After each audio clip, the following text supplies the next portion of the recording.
On today's show, it's Superflex time. The Puppy But SuperFlex is out on Underdog, which means we're diving into all the fun strategies that we can put into play in our Superflex drafts, which I think might be some of the most advantageous drafts for us to be participating in on the Dog app. And of course, we're going to pop into a draft, see if we can't draft the winner here today. Let's do it.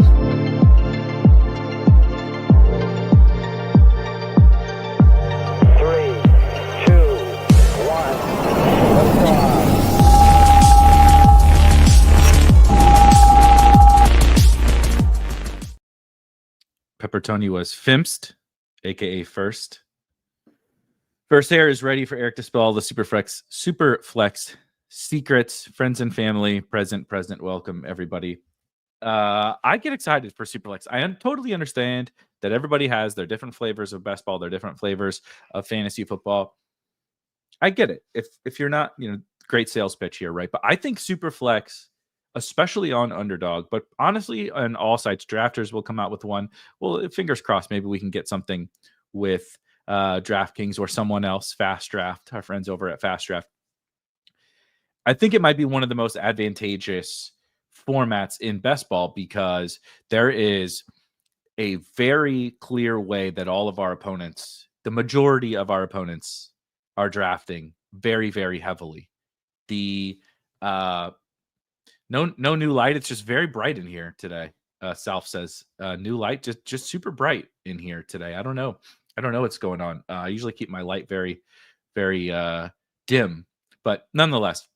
So there's an article that is up on the site. I'm revamping last year's Superflex best ball strategy article on Underdog, and I got to get it pulled up to the top of the queue on the website. But if you search like Superflex best ball strategy, it's in there somewhere in the old Google results for kind of some of the things we'll talk about here quickly today. And then we're going to pop in a draft. We can talk through it while we're on the draft. One, the first and the clearest thing that happens in all of these drafts before we get to how they changed the format a little bit on Underdog for the Superflex tournaments is the quarterback thirst is, of course, going to happen in Superflex best ball, right? That's how it works. There's going to be elevated prices and elevated volume of quarterbacks drafted, right? Backup guys are going to get drafted. Third stringers are going to get drafted. Players are going to get pulled up very, very high.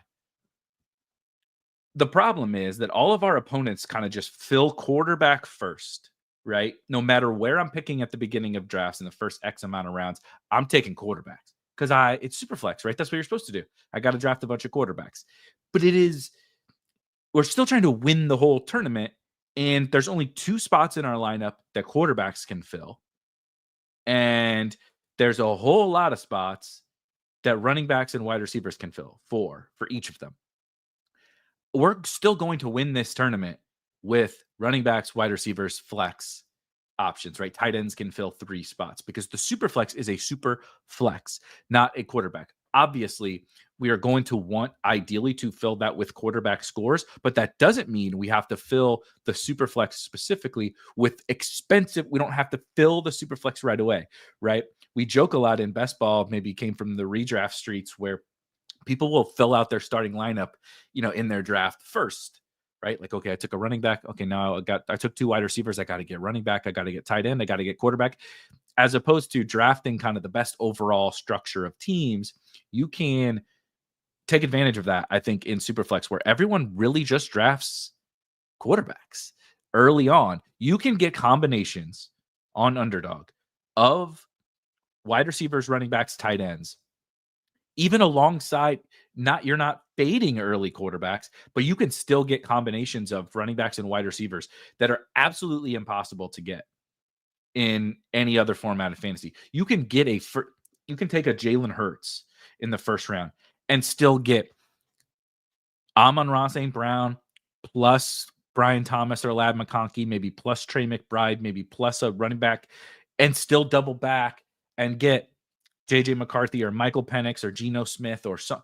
There are ways to build rosters that you just simply cannot build elsewhere, and they still fit the Superflex format. You just have to be able to dip in and out of the quarterback position a little bit more willingly than our opponents are willing to do. One of my favorite things to do is getting these combinations of running backs, wide receivers, tight ends, whatever, that you can't get elsewhere while still building a competent quarterback room. It can be tricky in these drafts. It's not always going to go how you want because ADP, of course, today, it just launched yesterday. So we're not going to get locked in stable ADPs. But even when we do, the kind of variance in where players will go is higher in the Superflex format. Best Ballin mentions Daniel Stephen Jones. Last year, Superflex was honestly excellent for me, but that was because of Sam Darnold. Daniel Jones actually did help quite a bit. Baker Mayfield was very cheap. Bo Nix was cheap. Drake May was cheap. Geno Smith was cheap. And as great as the superstar quarterbacks were, if you were able to pair them with Jamar Chase, with Saquon Barkley, with Justin Jefferson, with those Amon-Ra St. Brown, with CeeDee Lamb, if you're able to pair them with those guys, you're still getting enough quarterback points. But now you have a bunch of superstars that you can't get anywhere else, but your opponents really do not have. Versaire even mentions even Jameis and Flacco were great picks historically in Superflex. In this article that I'll make sure and link once we're done here in the show, I'll just pull it up super quickly. In 2023, I mentioned, you see here that there's a ton of quarterback chaos in the NFL, which I think is probably not even exactly what people are expecting. In 2023, 66 different quarterbacks started an NFL football game. There's it's an insane list, right? If you fast forward down to 2024, okay, I jokingly say that number took a dip to 59.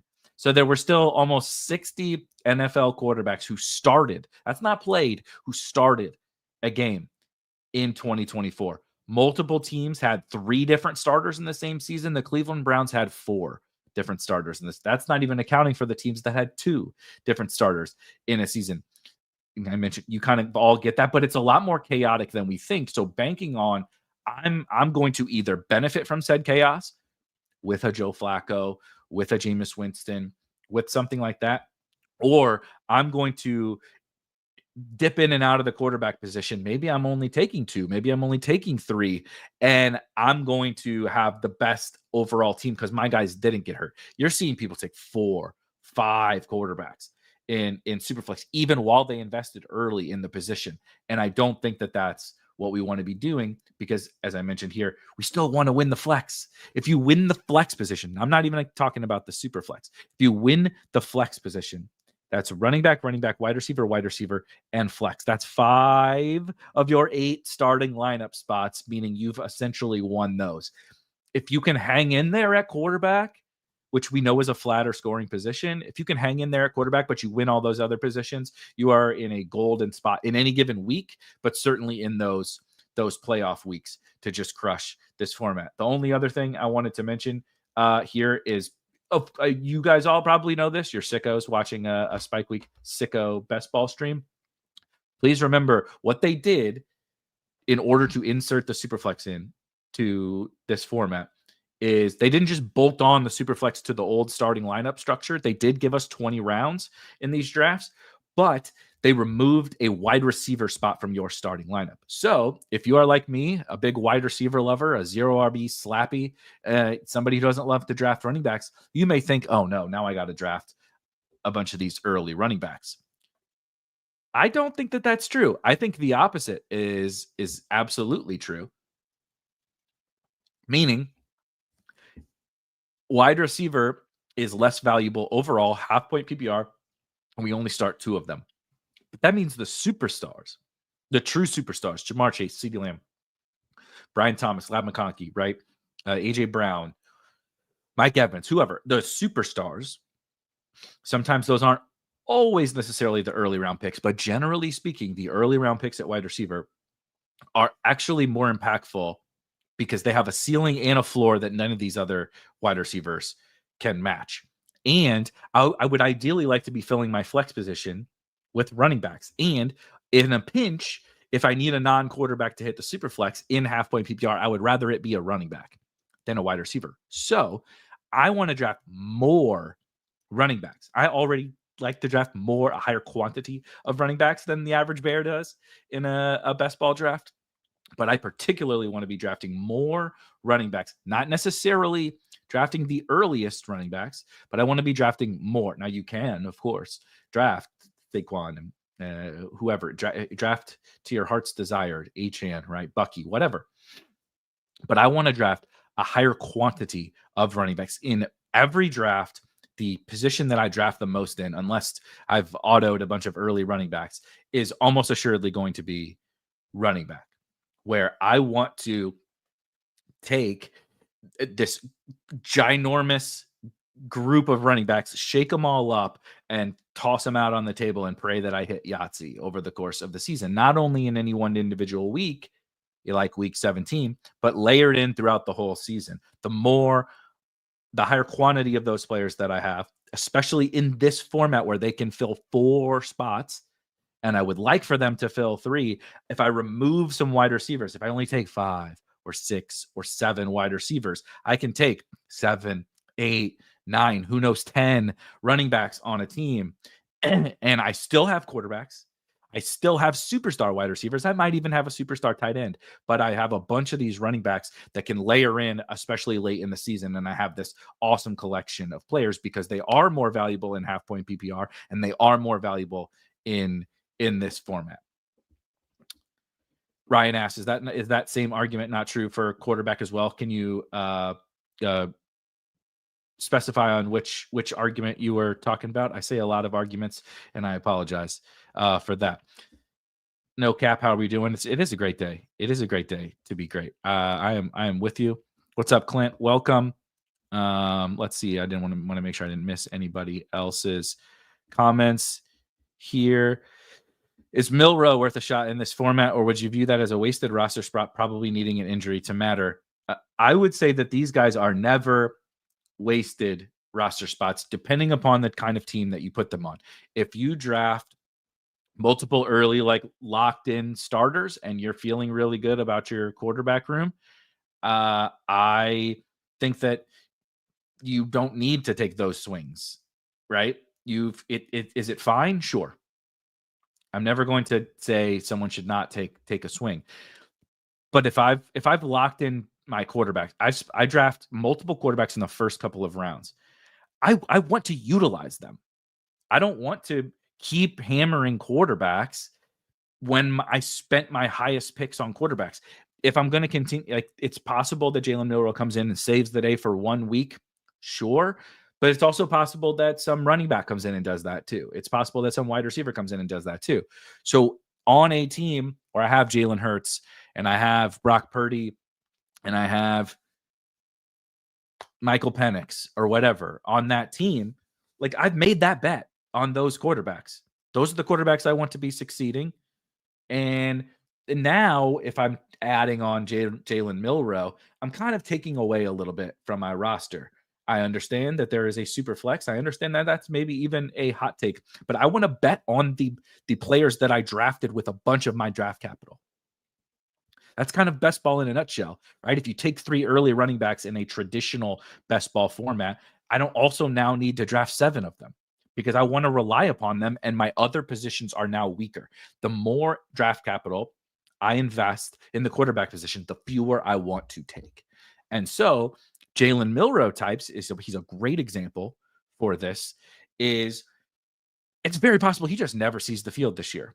It's very possible he needs an injury, but it's also possible that, who knows, the Seahawks stink and down the stretch they want to see something from Milrow, or he does get that injury on teams with maybe flimsy quarterback 2s, right? It's not so great. My quarterback 2 is Daniel Jones or Kenny Pickett. I see Rock Hardcastle's been waiting.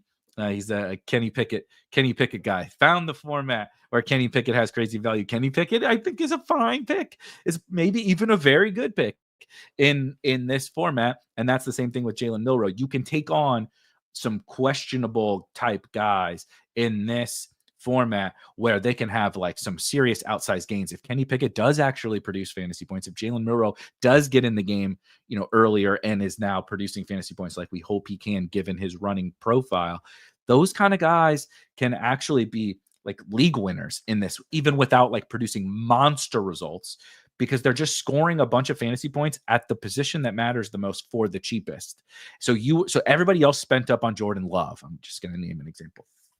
Everybody else spent up on Jordan Love, and Jordan Love's getting his 16 points per game or whatever.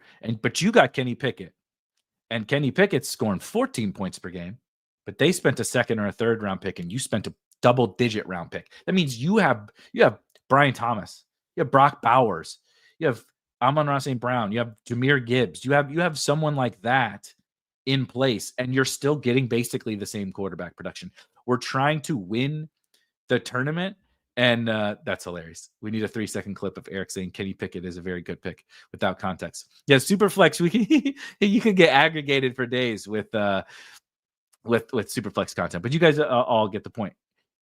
We want to structure rooms in the ways that it makes the most sense, because also remember, we're not trying to build the team where it's like, I feel really cool about my quarterback 2 and my quarterback 3. I'm trying to beat everyone else. I want to build a team that I probably don't feel super awesome about when I leave the draft. As crazy as that sounds, I want to build the team where I'm like, I need this to go right. And if it does, I have such a huge advantage over everybody else that I'm going to crush. Whereas everybody else just says, yeah, I know I don't have any of the good wide receivers. I know I don't have any of the good running backs, but I took quarterback. It's Superflex. So I'm good at quarterback. It's like, but you didn't gain anything on anyone. How did you put together a team that could gain on the field and create this super team, right? I want to get to week 17 with this. Oh my God, if you showed up last year with, I don't think the Sam Darnold thing worked out in week 17 last year, right? But if you showed up with Baker Mayfield, Sam Darnold, and Bo Nix into week 17 last year, those were your 3 quarterbacks. You had a goddamn gold mine on your hands, because you could have Chase, you could have Saquon, you could have Kittle, you could have Bowers, you could have Derrick Henry, you could have, maybe you had Jahmyr Gibbs, you could have all of these, Mike Evans, you could have all those guys on the team because you didn't invest in it. You also can, you can still take Jalen Hurts is like my favorite pick. I have a bunch of Jalen Hurts. You'll probably see here in just a second. Like, you can take Jalen Hurts, but then what if we do take Brian Thomas? What if we do take, like, I have Jalen Hurts, Amon-Ra St. Brown, I think, plus a Brian Thomas team in this format. It's like, I'm willing to forego the certainty of the quarterback 2 spot to take on a little bit more risk of what my quarterback 2 and possibly my quarterback 3, if I even take one, look like in this format, because I'm trying to build this team that no one else has. No one else has access to this team, because I drafted it in a slightly different structure. All right, let's go ahead and get in here, huh? It's nice to not. We are going to do a 30-second. I just want to get it out there before you guys go running in there. 30 seconds. It needs 4. I can't do the 20-second on stream. I talk too much. I ramble too long. It will never go well. It's only about Kenny Pickett. Who cares about anybody else? Full episode on Kenny Pickett. That, I can guarantee you, will not be happening.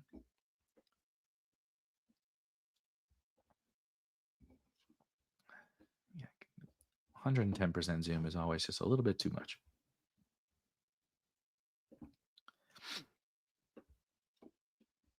Jack says the reason quarterback is different from running back in this format beyond the one less spot you have to start is that there's a wider range of outcomes for running backs and have higher access to a ceiling with late running back. Definitely.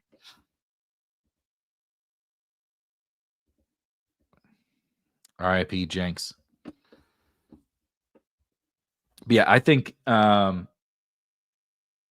last year, one of the biggest regrets I actually had, outside of, a lot of terrible player takes, was simply not like Superflex. I did quite well, and I completely and utterly just put it on the back burner in terms of my thought process. Like, I really, really enjoyed the strategy around it, and I really, really enjoyed the fact that it feels so exploitable. Now, those exploitable things like taking on more risk at quarterback, drafting fewer quarterbacks, drafting zero running back, drafting whatever, taking a different route is always risky, right? But it's no less risky than drafting the same shit that everybody else is drafting. Just falling in line isn't going to give us a better chance to win first. Taking on these different approaches that you might just think are straight up better is like the best type of contest for you to really pile entries into. So I'm gonna be spending a lot more on Superflex this year, more time, more effort, drafting more teams into Superflex. I just love a new format that allows me to kind of think about the game differently and try out some different strategies, right? It's like, look, I get it. BBM is the breadwinner. We're all excited for Best Ball Mania all the time, but it gets a little boring to draft the same shit constantly, right? And like, okay, here comes another 2-6-8-2 team. So now I'm going to be put to the test, right? On it. Does Burrow? I do not have Burrow. I definitely do not have 100% CD. This must not have updated with my. So let's do CD. I've made it known that I have CD ranked over Justin Jefferson.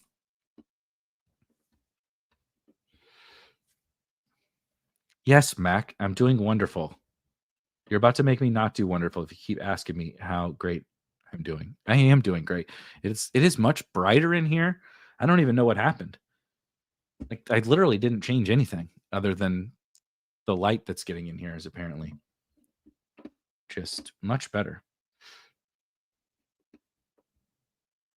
See, like I'm gonna take we're gonna take some we're gonna have some fun with a little CD Puka. But see now, having taken 2 superstar wide receivers is something that not a lot of people particularly want to do in this. And now, how do I still put together this quarterback room that I really, really like? Does that mean ending up taking on some riskier guys and drafting more?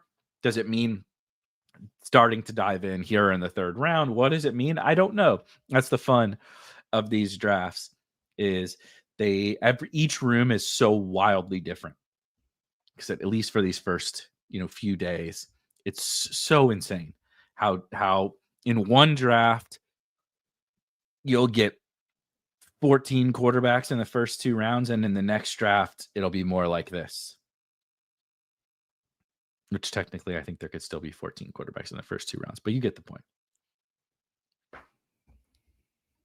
The run on QBs can go, I mean, it's all over the space. Yeah, I responded to you, Mac. No, I'm with you. I agree. The Superflex drafts do get wild these first few days. They're extremely wild in the first few days. How many quarterbacks do you have ranked in the top 12? Actually, I just want to double check. Superflex. Hold on, it's loading. 5. Burrow is in the 12 spot. I do not have Baker or Caleb or see. So from a straight rankings perspective, like if you look at this draft, Baker and Mahomes and Caleb all go ahead of where I have them. Definitely Bo Nix goes ahead. I am ahead on some quarterbacks. It's just not yeah, you were pretty much spot on. I just have Burrow 12th ahead of Bijan. So I'll give away the quarterbacks. Josh Allen, Lamar Jackson, Jalen Hurts, Jaden Daniels. What a surprise. But then Burrow sneaks in at the back half of the first round in terms of straight rankings for me. The difficulty, for sure, the difficulty with Superflex contests with rankings is that it's each, like, especially right now, right? If you just draft strictly off of rankings and you don't get a top 4 pick, because I have Also, full transparency, the first 4 in ADP are those 4 quarterbacks: Allen, Lamar, Hurts, and Daniels. You're also probably not going to get much Daniels with me because I have Hurts in front of him. But if you don't get one of those picks, there's not that many quarterbacks that I am ahead of ADP on, so it'll be tricky just if you draft off of rankings.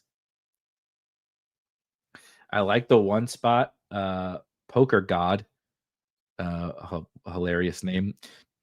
Josh Allen, Nico Collins, Brock Bowers. See, that's fun to get Josh Allen, but then still, like, think about that. Instead of what he could have done is, so Goff, right, could have gone to the Goff, Fields, Dak, Herbert, something like that. Like a lot of people tend to do, is stay at quarterback for their first multiple different picks, but just said, look, there's Nico Collins is a first round pick, Brock Bowers is an early second round pick, and I can still get Josh Allen. It's like you may start a regular best ball draft with Nico and Brock Bowers. Like, I want to create these teams where, sweet, gave me Dak, right? Yeah, all right, gave me Dak. So I'm going to take Dak. Dak CD, nice. So the problem for me with Puka is I really hate Stafford for fantasy. He's very bad for fantasy, and he's way overpriced for in these best ball contests. But nonetheless, Versaire gets Justin Fields there and stacks him with Garrett Wilson. Nice.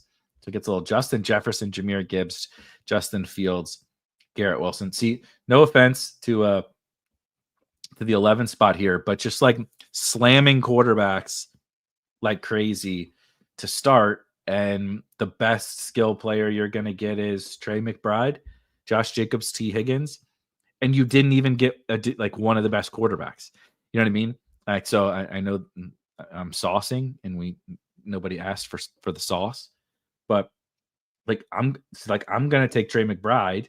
I love Drake May, but I want to see kind of what, if anything, falls back to me here and take on a little bit more of that risk, because now I have this tight end, which gives me all of this flexibility. I have Dak. Like, it's not like I have a bad quarterback, and I'm setting myself up to be right. CeeDee Lamb, Puka Nacua are dominating the wide receiver spots. Trey McBride is dominating the tight end spot, and I have a quarterback. So now, what's my path to dominating? Right, is very, very clear. Will it happen? I don't know, but I want to give myself and take on some risk somewhere. That doesn't have to be a quarterback. You can do quarterback. What I will tell you is, that's funny. Our boy Rock said, "Don't take May." I was gonna take May, but Trey McBride being there, I think was a little bit more fun. A little bit more fun to try this one out than to do. It's very easy and boring to just double tap the quarterback. What's the point of doing draft stream and not doing something a little bit more adventurous? It's like going on vacation and going somewhere that's like not even exciting for you, doesn't even like get your pulse going.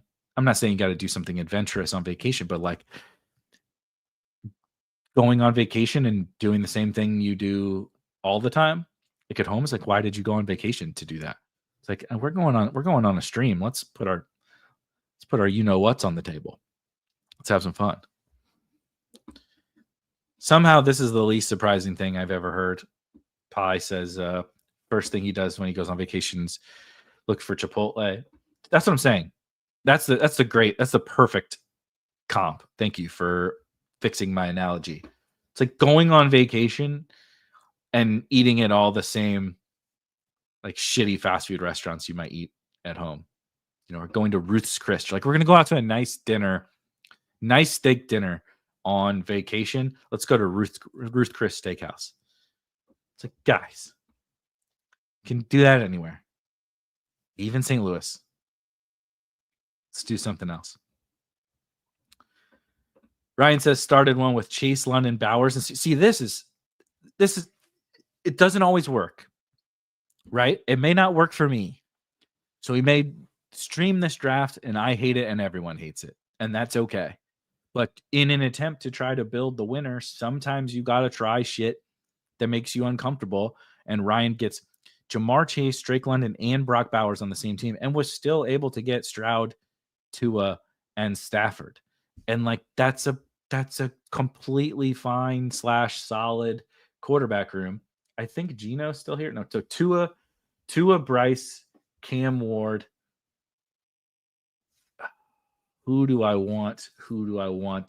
Or do I push it once more and take a risk here? There's nobody that I feel like I need to get. So I'm going to do Bryce, actually. I'm going to do Bryce. I think they have the same bye. Oh no. Okay, good. They don't have the same bye. I didn't want to draft a team that people hate in Superflex and upset the bye week police. So we're okay. We're good. I think maybe one of my favorite teams was actually Tyler Shook. Well, I think it was I got all the Eagles, not Saquon, but Hurts, AJB, Devontae Smith, and Dallas Goedert, and then also stacked the Saints alongside it because I pushed QB a bunch and it didn't go. My goal was not to have Shuck as my next quarterback, but we turned it into like, okay, what if he's good? Right? I got Jalen Hurts. So what happens now if I draft another quarterback who is good? It's an unpredictable one. It was Sam Darnold from last year. I could have maybe did somebody take T-Mac? Who? When did T-Mac go? Oh, right before me. I'm a fucking idiot. I am an idiot. Wow. All right, let's go ahead and lock in a Geno QB3. Since I actually do a lot of two like strong-ish, like comfortable starting quarterbacks, but I am an absolute donkey and didn't see that our boy Rocco took T-Mac, so that's my fault. Yep, that's my fault. So it'll come on down Jatavian Sanders or some shit to this team. Gross. But we'll make it work. We'll build a little Panther stack out of it. But what I do like to do a lot of the times, instead of Geno there, I'll then push that third quarterback and make it something. Make it Tyler Shuck. Make it Jackson Dart. Make it Sam Darnold or Anthony Richardson or Russell Wilson or Daniel Jones or Jalen Milroe that we talked about before. Joe Flacco. I'm missing someone else. The aforementioned Kenny Pickett attacking the Browns situation, attacking the Colts, attacking those uncertain situations when you have. I like it a little bit more when I have the Jalen Hurts, when I have the locked in, really strong guy, but I think it's totally fine to do with a bunch of these. Yes, there is a starting tight end spot. So it is quarterback, 2 running backs, 2 wide receivers, regular flex, tight end. Let me start over. We screwed this one up. Let me move down the board. Quarterback, 2 running backs, 2 wide receivers, 1 tight end, 1 regular flex, 1 super flex. Jack says, do you ever just ride 2 QBs in this format? Actually, often. I have drafted 5 total, and 4 of them have 2 QBs. I can pull it up. Come on, man. Where's the Thielen love? There's definitely not going to be any Thielen love from over here. There's Thielen like. There's Thielen like. It's not a real crush, but you can do worse kind of a situation. Like if we're both single by the time we turn 60, it's like you have one of those packs, it's like that kind of it. So not really a crush, but like if this is the worst case scenario, that's fine. That's where it would land, I think. But yeah, I like 2 quarterbacks. Go for it. That's you can have George Pickens. Let me pull up Puppy But SuperFlex. I forgot to, this is my own damn fault. I can't believe it. I didn't send over my teams to the old Spike Week Draft Hacker and Draft IQ.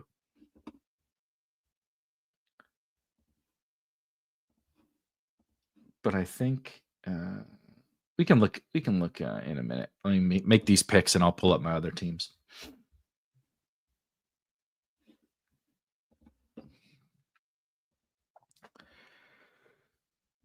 Meanwhile, Versaire says he's just vacuuming up, straight vacuuming value in the 12th spot. Fields and Kyron past ADP.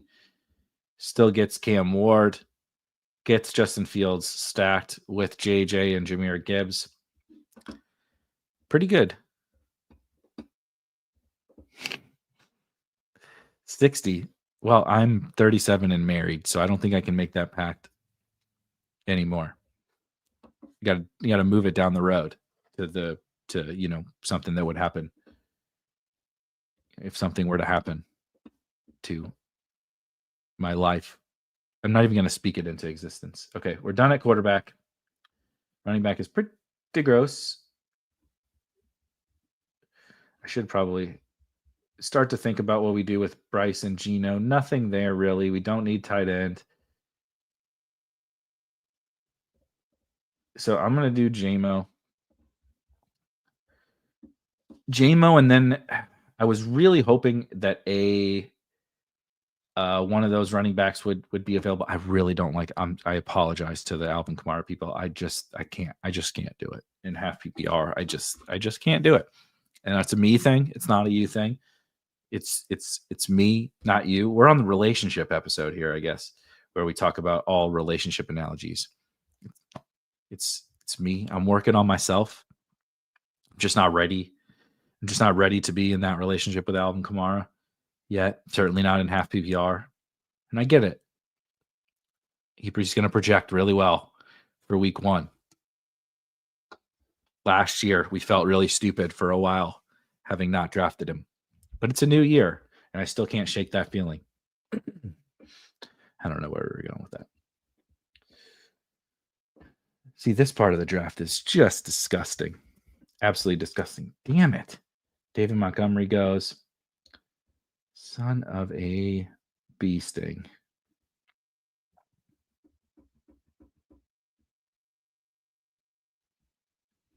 You know what?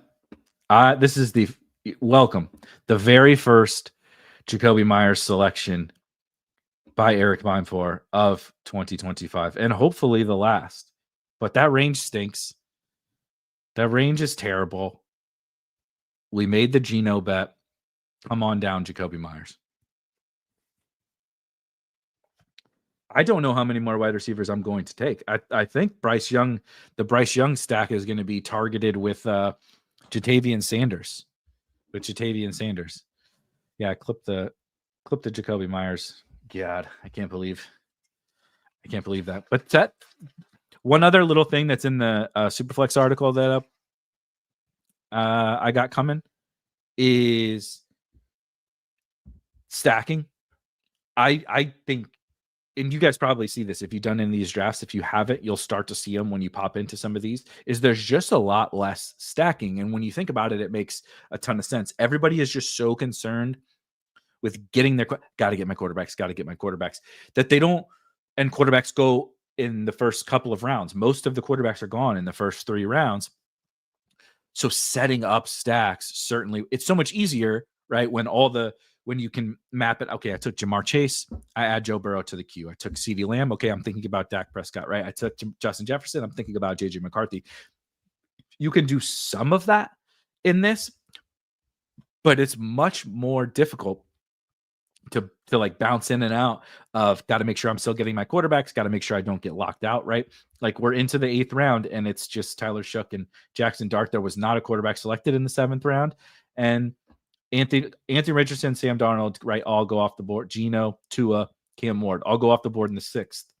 And then there's no more starting quarterbacks outside of Tyler Shough and the Giants, which is most likely Russell Wilson to start, and then maybe Jackson Dart eventually. There's no more starting quarterbacks. So when all the quarterbacks are gone in the first little bit, our opponents are just not stacking as much. The only thing that people generally seem to care about in their Superflex drafts is, do they feel comfortable with their quarterbacks? And so if we are targeting still getting some firepower at running back and wide receiver and tight end, but also correlating with our matchups, with our stacks, with using all those same levers that we pull in our regular best ball drafts. Like, we wouldn't want to leave with 3 unstacked quarterbacks, especially when they're like not that good, or pocket passers in this format. It's like, we can still pull some of these levers. If you can get the perfect little week 17 stack as well, like get 2 quarterbacks and they play each other in week 17, like, let's go, man. Now we're talking, let's have a lot of fun. But a lot of that stuff is more difficult, which means we should be trying to do it a little bit more, because once it's difficult, the majority of the drafts is just fuck that. I'm not doing it. I'm not doing it. I just want to draft and get my quarterbacks and be done with it.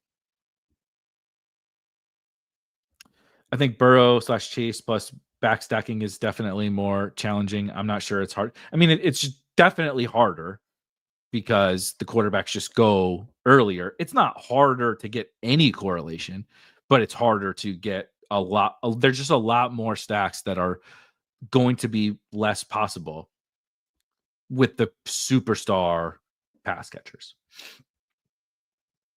Oof. Well, this is when we start taking some shitty running backs, baby. You take DeAndre Swift, another guy I really, really don't like.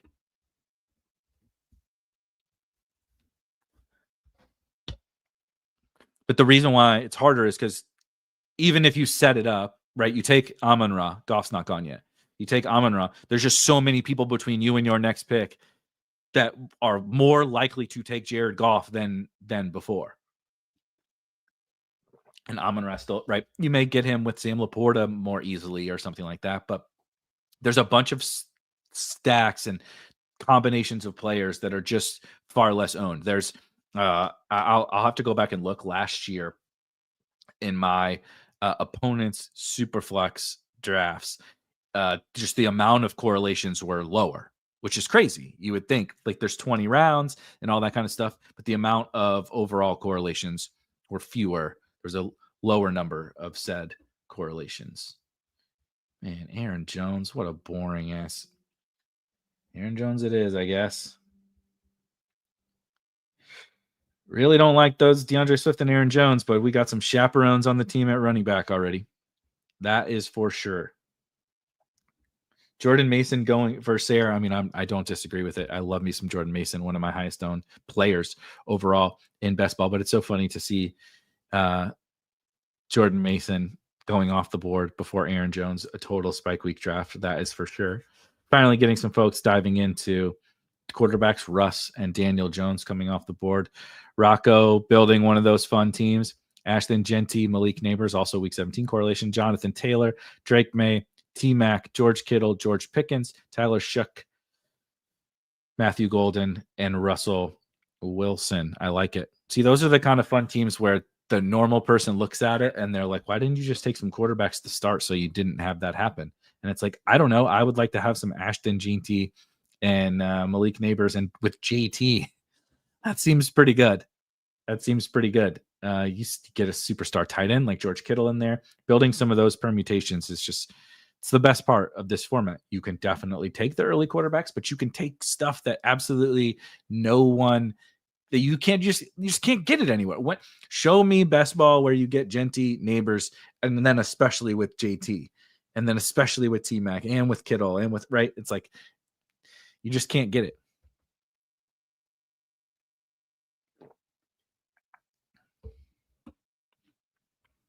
I like this. Jack says he's gotten Daniel Jones in the 170s twice. It's very rewarding to the light QB builds. Yep, I'm with it. I think it makes a ton of sense. I do think that that's probably already evaporated. If it hasn't, it will soon. So people just get thirsty for quarterbacks. You're going to see all these guys going so much higher than they have. It's only day 2. ADP is only adjusted so far, and the preloaded ADP is really, really bad. So it takes a little bit for it to adjust. Max says, am I crazy for sprinkling in some Dante Thornton in some DK drafts? Feel like his deep threat ability and Geno's deep accuracy could be dangerous for some spike weeks. You are not crazy. I'm pretty squeamish, just like overall about Dante Thornton. The profile is one of very minimal target earning over an entire college career, though he was efficient catching deep balls on such limited target volume. The Tennessee thing is just it's tough to trust the Tennessee guys given what we've had in the last couple of years. Jalen Hyatt winning the freaking Bolitnikoff and being really terrible as a real life wide receiver. Cedric Tillman not being not like being a guy really at the NFL level, but producing big results at Tennessee. So I'm not like in love with it, but I think it makes like a ton of sense. On DraftKings, round 20, he's a 4th round pick.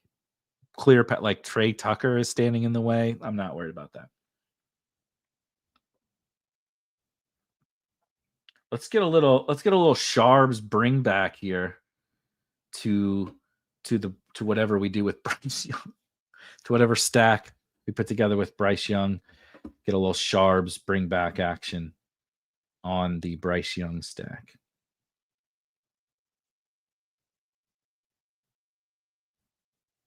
Christ.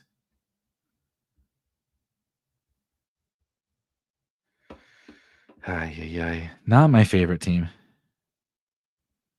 Not my favorite team. Yeah, and I would have taken T-Mac if you didn't take him. Day over day, I'm already noticing a big difference. I got Hurts, AJB, Stafford, Puka Adams team that I don't know will be possible as ADP shift. I'm with you, Ryan.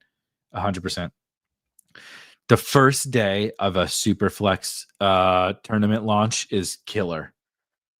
I always try to. I didn't even get I was trying to just get 10 to 15 in there, and I didn't. But that was kind of what I was hoping to have happen. I'm gonna take me some Javonte. Got the Dallas thing going. I'm trying to do more team stacking this year in a 0 RB, air quotes, 0 RB room. I think Javonte makes a bunch of sense. But I'm also going to be drafting a whole, load of flyers at the running back position, backups, rookies, etc. here on out. And I think now I can be done with the early season kind of production. I can have some fun at the running back position. David asks, are you going to do another draft? Unfortunately, on Wednesdays, we are not able to do a second draft because if you remember in the Spike Week Discord, of course, there is a link down there in the description.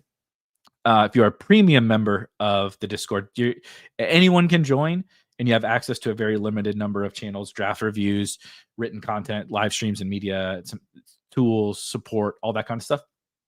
But if you are a subscriber on Spike Week, or you just purchased a Discord only subscription, on Wednesdays at 6 p.m. Eastern, so immediately after the stream, we do what we call the lab. So everybody in the Discord gets together. We hop on a fun little Zoom. We have a hangout and talk about whatever we're thinking is most relevant at that time, right? Anybody can bring things up. We debate. We talk for far too long and talk about everything under the sun related to best ball. That is on Wednesdays. So I'm really only able to get one draft in on stream. But Thursdays, Fridays, we get a whole bunch more drafting. Tomorrow, there will probably be a couple of drafts that I'll do at the same time, 5 p.m. Eastern. 5 p.m. Eastern tomorrow.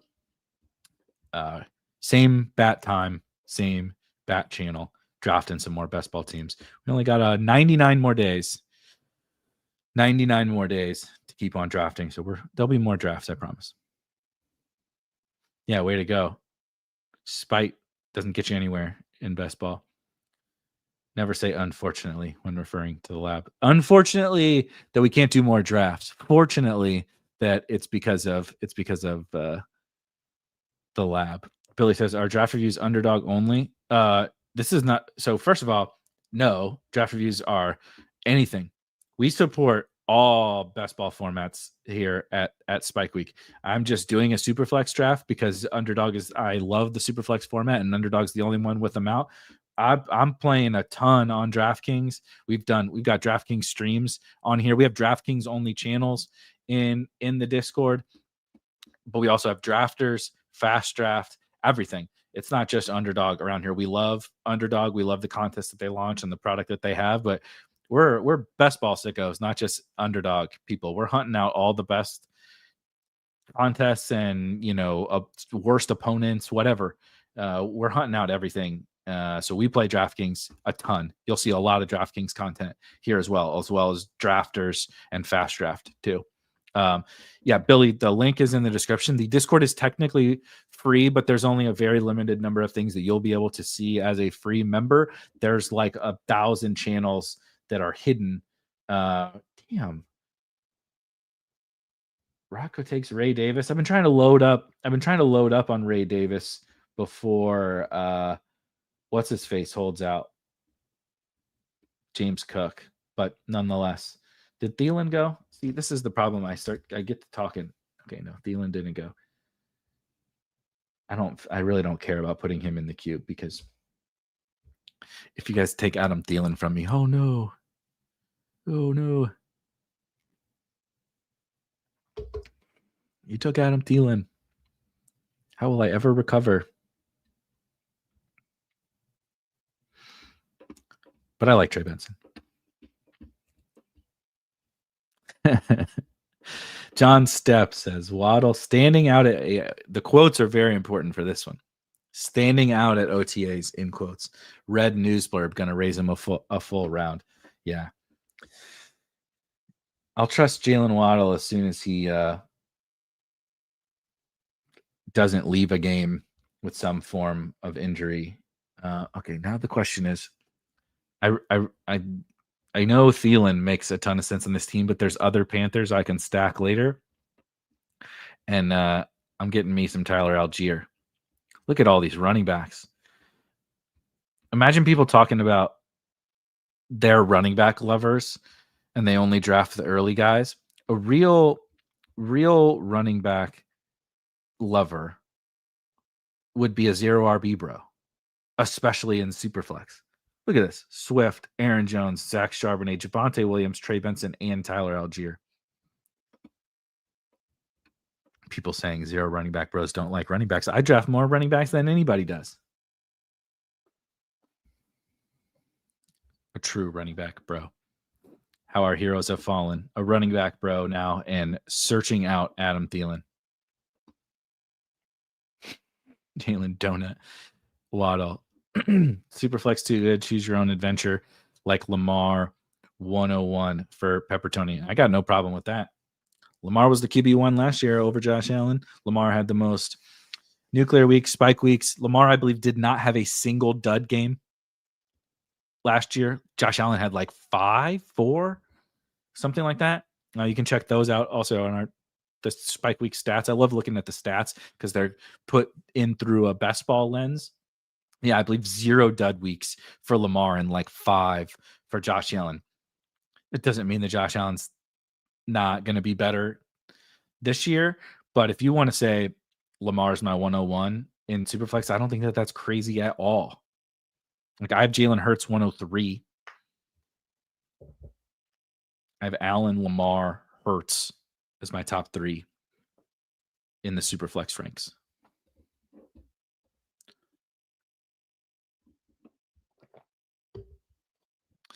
Versailles drafting out of the 112 is worried his tight end room might win all the flex spots. Isaiah Likely, Colston Loveland, and Tucker Kraft.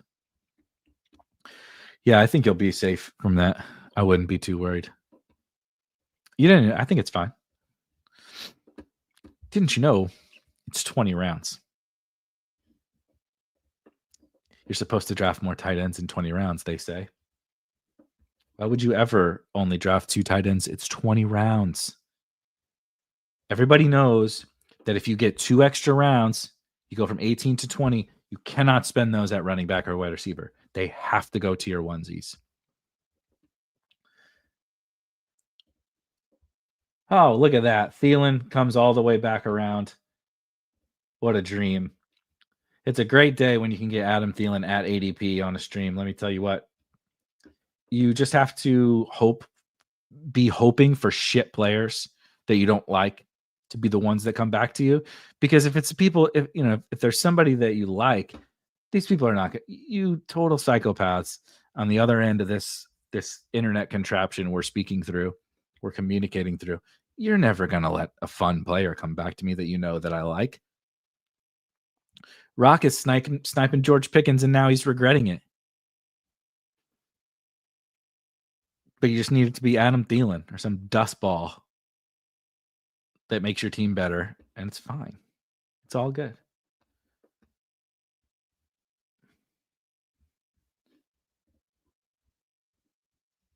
Now we just have to sit and pray that who I really, really want right here does not go. I can't believe this happened. You got, what the hell? Where did Shipley go? Who took Shipley? Who took Shipley? I'm taking Jarkos Hunter now. Who took Shipley? And at what price? Griff, 162. One, see what I'm talking about? That's it. At 162, Will Shipley, never mind the fact that I have him ranked 3 rounds ahead of that. That's beside the point. The point is that I can't show up. You wonder why we maybe don't do more draft streams. It's because if I draft that many times on camera, I'm never going to get Will Shipley onto teams. I'm attempting to get him onto every single best ball roster that I draft, and I can't. 162? I thought he had fallen all the way, but I thought some miracle of God happened and he fell back close to ADP on a streaming rim. No, not even fucking close. He went 2 rounds earlier. That's like one of the earliest I've ever seen him go outside of drafters. You guys have totally fucking ruined drafters this year. His ADP is at like 170 on drafters already, and he goes ahead of that in every room that I'm in. Unbelievable. What were we talking about? I don't remember. Oh, that's you missed the news channel post. There's news channels in the Discord where folks are sharing coach speak and clips and training camp reports and all that fun stuff. And Verse Air says that Harbaugh expects likely to be an all-pro. I think that makes a ton of sense. This draft room is pretty unhinged. Rock says, yeah, most of the Spike Week rooms are pretty unhinged. This one is up there.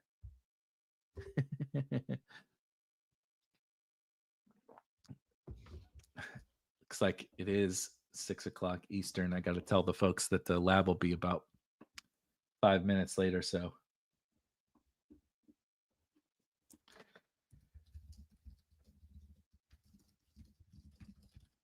talked a little too long strategy wise, but I'm fired up about Superflex, man. It's an awesome format. Yeah. Of course Will Shipley got me bet. He went at pick 160.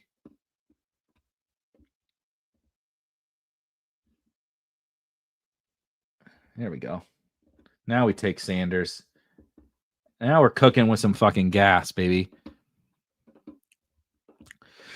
As a Ravens fan, I also remember Harbaugh saying that Nick Boyle was one of the best tight ends in the league. That is what I will say, Harbaugh may not be right about those predictions. Harbaugh doesn't lie too much about the players that he does like. He may be wrong about liking them, but he's not lying about the players that he likes. Nick Boyle played a lot. He was stinky. So that was a misjudge for sure. But at least he doesn't lie.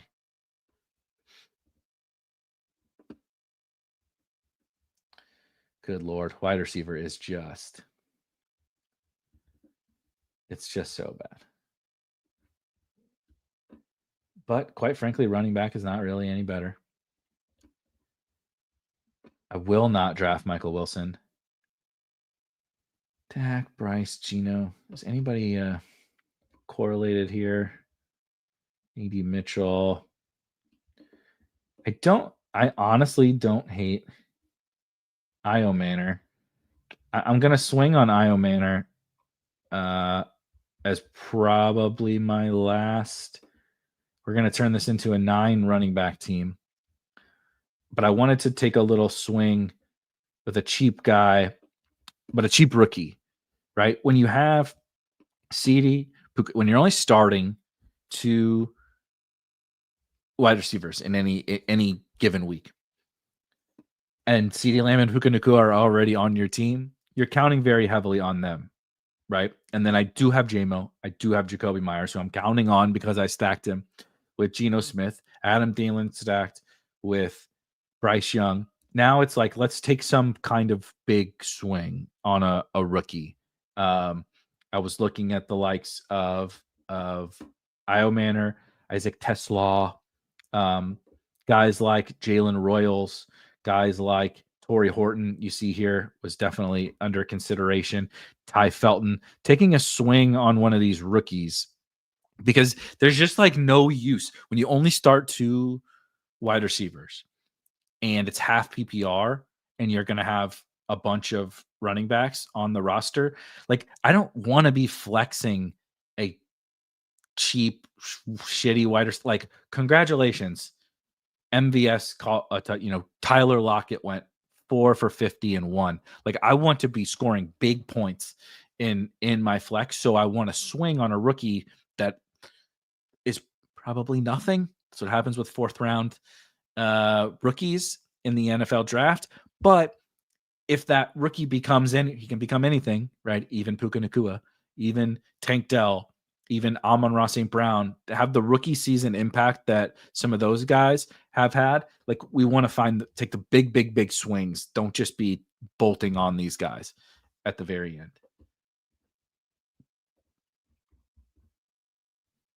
Down to our final 2 picks, and we're taking 2 running backs. We said to draft more running backs. So that's what we're going to do. Pepper Tony is all about likely. I'm with you. I'm totally with you. Love me some Isaiah Likely. So I've been taking a bunch of Jordan James, but I'm gonna do a couple of guys here. I love me some Sean Tucker, and we'll see if the other gentleman that I'm hoping to get a little bit more of, especially in 20-round drafts. We'll see what happens in 18-round drafts, but there's one more running back that I'm going to move up a little bit. I forget who it was. Somebody was on with myself and Karain, I think, in the comments. I can't remember exactly if it was the draft stream that we did, Backrain and I, a couple weeks ago. But nonetheless, was touting this particular running back when I was kind of waxing poetic about Braylon Allen. But this gentleman was mentioning that they really like Isaiah Davis. And as I've looked into it some more, I'm not saying I like Isaiah Davis over Braylon Allen. I don't. I really like Braylon Allen. But I think, especially in 20 rounds, 0 running back type teams, with the coach speak from Aaron Glenn talking about wanting to use all 3 of his running backs, meaning Breece Hall, Braylon Allen, and Isaiah Davis, with the way Isaiah Davis did come on decent down the stretch and Braylon kind of sputtered out. I still ultimately think that Braylon is going to have a role, and with his, being a mutant of a man, I think he's going to kind of always have some certain role. But is there a chance that he's just like fancy AJ Dillon? It's not impossible. And Isaiah Davis, a little bit more of a pass catcher, right? I think it's possible that Isaiah Davis just kind of starts to take some of that show. What's going on with Breece? What would happen if Breece missed time? How does this backfield split shake out? I'm not sure, but I'm willing to draft a little bit more Isaiah Davis to find out. All right, we are on to the final pick of the draft. A fitting ending when Salf is saying Eric started the stream doing okay after Shipley was drafted way ahead of ADP, Erik is doing OKAY period. That is an outstanding callback there. An outstanding callback to one of my favorite bits of the summer so far. You can go check that out on the draft stream that I was mentioning that myself and Pat Carine did. Very well played from South in a phenomenal bit, but we will be back tomorrow, same time, same channel, 5 p.m. Eastern here at Spike Week, drafting some more teams. Somebody was mentioning maybe we'll pop back in over on DraftKings.com, but on your way out, if you could hit like and hit subscribe, we love you. We appreciate you. And I'll see you guys tomorrow. Peace.